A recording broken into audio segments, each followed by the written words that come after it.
रहीम। तो देखिए अल्लाह ताला फरमाते हैं वयौमा नहशुरुहुम, जिस दिन हम उन्हें इकट्ठा करेंगे जमीयन सब के सब को, सुम्मा फिर नकूलु हम कहेंगे लिल्लज़ीना उन लोगों के लिए अशरकू जिन्होंने शिरक किया, मकानकुम के अपनी अपनी जगह पर रहो, अंतुम तुम भी व शुरकाउकुम और तुम्हारे शरीक भी, फज़य्यलना फिर हम जुदाई डाल देंगे बैनहुम उनके दरमियान, वकाला और कहेंगे शुरकाउहुम उनके शरीक क्या कहेंगे, माँ कुंतुम नहीं थे तुम,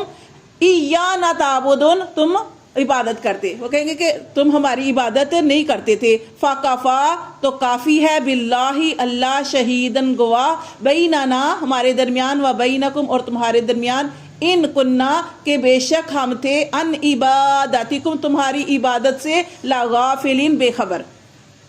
वो तो इसलिए इबादत कर रहे हैं मुशरिकीन,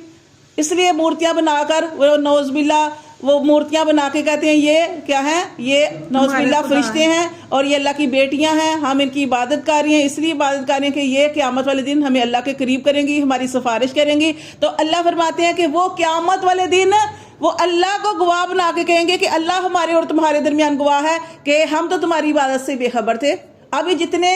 मज़ारों जो हमारे बुजुर्गान दीन है इस दुनिया से चले गए, उन्होंने कहा था कि डोल डमके करो, ये सारा कुछ करो, उन्होंने तो नहीं कहा।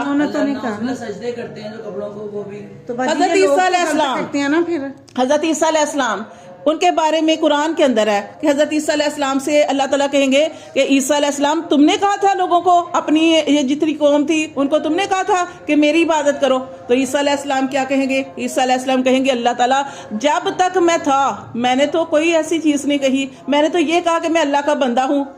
अब मेरे जाने के बाद इन्होंने क्या किया वो मुझे नहीं पता, अल्लाह तू जानता है।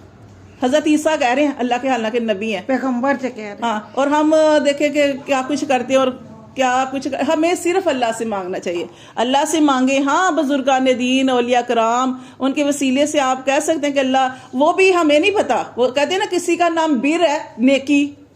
तो आप ये ना समझो ये नेकी है, कोई इस तरह का नाम रखना ही नहीं चाहिए। मतलब कि किसी के बारे में हम ये नहीं कह सकते कि जैसे देखे नबी सल्लल्लाहु अलैहि वसल्लम के ज़माने में एक सहाबी जो थे उनको जो थे वो इस दुनिया से चले गए, तो आप सल्लल्लाहु अलैहि वसल्लम ने सुनी ये बात कि सहाबा कराम कह रहे हैं कि ये तो जन्नती था।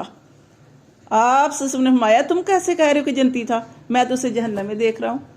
तुम इसे जन्नती कह रहे हो। और फिर ऐसे ही हुआ ना कि हुआ क्या कि उससे वो जो जख्म थे बर्दाश्त नहीं हुए थे और उसने खुदकशी उसने कर ली थी, और खुदकशी आपको पता है हराम है। तो मतलब कि हम किसी के बारे में इस तरह, हाँ ये कह सकते हैं कि अगर कोई नमाज पढ़ने जाता था, आपने ज़िंदगी में किसी को देखा या किसी औरत को देखा वो नमाज की पाबंदी करती थी, वो उसके सारे चीज़ें जो थी ठीक थी शरीयत के मुताबिक आपको नज़र आ रही थी, तो आप कहें कि मेरी निगाह में तो ये ऐसी थी।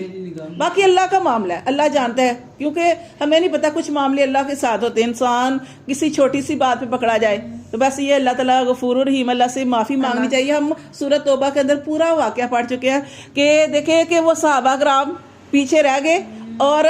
50 दिन के बाद उनकी तौबा कबूल हुई, 50 दिन, और हालांकि उन्होंने अल्लाह माफ़ी भी मांग ली थी, अपने गुनाह का इजहार भी कर दिया था, लेकिन अल्लाह ताला ने उनको कितनी सख्त सज़ा दी। यानी वो सहाबा कराम तो इतना ज़्यादा उनके साथ सख्ती का मामला हुआ, फिर अल्लाह ने तौबा कबूल की, और हम जो हैं इतने बड़े बड़े गुनाह करने के बावजूद हम कहते हैं अल्लाह माफ़ करने वाला है, अल्लाह माफ़ कर देगा। यानी हमें तो वो शर्मिंदगी भी नहीं होती और हम कह देते हैं अल्लाह बड़ा गफूर रहीम, माफ़ कर देगा।